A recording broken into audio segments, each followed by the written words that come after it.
claim to have found blood. 4 months after Bill's death, Susie Mowbray went on trial. You feel confident going into the trial? No. I don't think anyone in their right mind would say, I feel confident going into a trial like this. No. I'm scared.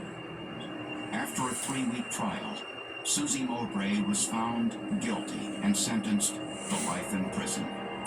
The jury agreed that it was physically impossible for Bill Mowbray to have shot himself. But as she was sent away, her supporters said they found evidence that she was innocent. The question was whether they would ever get a chance to prove it. In June of 1988, Susie Mowbray was sent to prison to serve a life sentence for the murder of her husband, Bill. She maintained her innocence while attempting to adjust to life behind bars. I can remember there was this moment of utter just terror after they had announced the verdict, and this female officer of some sort is escorting me over to the county jail. And first words out of my mouth, are they going to hurt me?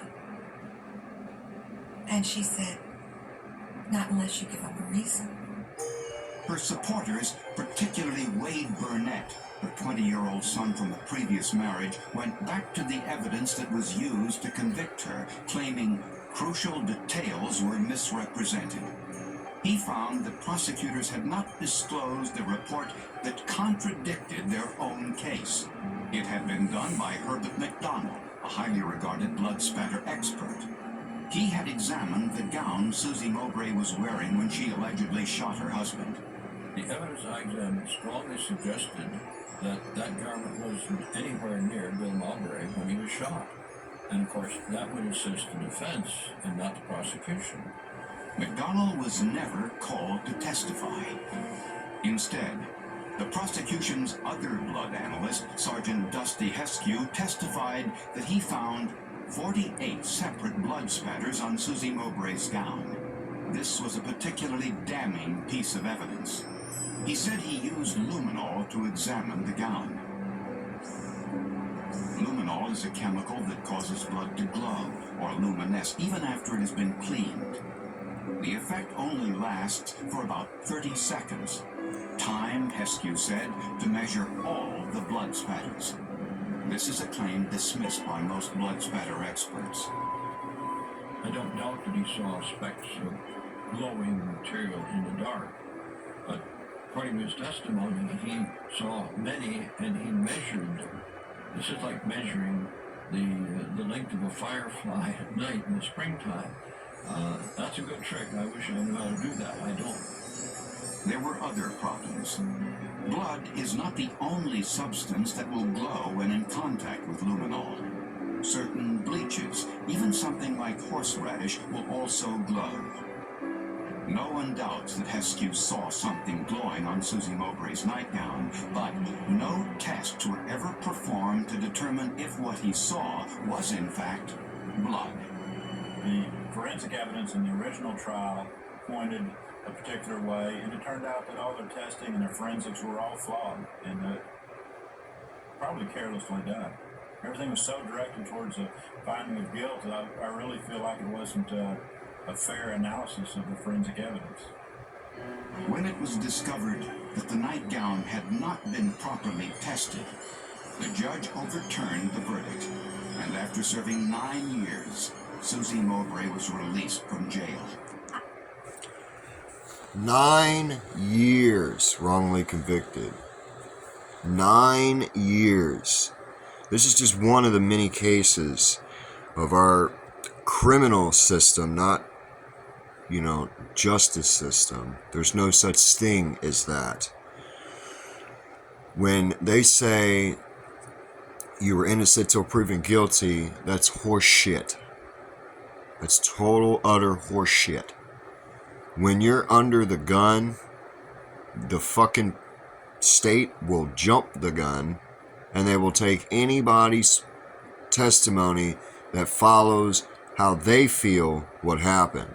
That's not what actually fucking happened. Alright? That is a major flaw in our criminal system.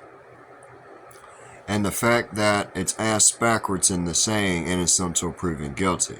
No. Unless you have money to post bail after you get arrested, you're fucking guilty until you prove yourself innocent. Now, this is the type of shit why we're having problems with our police officers now.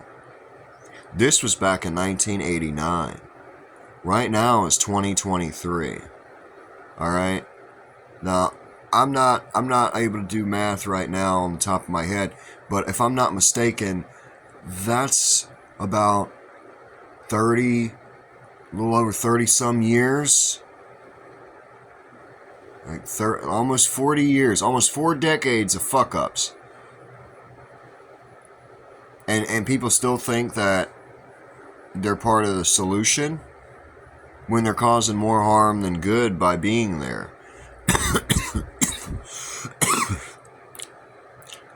This is the shit. And you know, I love it when people say, oh, white privilege. White privilege. No, it's financial privilege. There's many more that I could find and pick out for you guys. Now, this is America. This is not some third world country. Why we're having corruption like Mexico is beyond me. Why it's okay for some people to do certain things, but it's not okay for the other people to do certain things. You cannot base stuff like this on your feeling. You must have factual evidence, which I mean, like, if you had a physical fucking home video of that woman and her husband laying in bed, and then she got up and shot him right in the fucking head, but then tried to say no, he did it on himself because he was threatened suicide for 3 years. That's what they said at the beginning of this episode. Now, again, if they had something like that, then whatever she said is bullshit. But they didn't have nothing like that in 1989. And then the fact that they had 2 blood spatter specialists. One said, no, that's not what was on that gown. And then the other one said, oh yeah, I seen all this blood spatter. Alright, well, how do you know it's blood? How can you sit there and tell me it's blood? If I look at a rag from a garage and it has some motor oil on it, I don't know if it's motor oil or if it's transmission fluid, because they can both have the exact same appearance and the exact same color. Alright? They can even smell very close to each other. But one, it's either one or the other. It can't be both. You understand what I mean? And it can't be all of it is motor oil if some of it is transmission fluid. But I'm going up, it's the same concept. If I go up and I testify that this rag had only engine fluid on it and not transmission fluid and engine fluid, that could mean the difference in somebody's life. But it took her 9 years. Okay? That's what I'm trying to focus on. 9 years with due process. And no one sees what I'm talking about, I guarantee it. That's not a fucking problem. I mean, look at that college football player that was doing very well in his academics, very well playing football.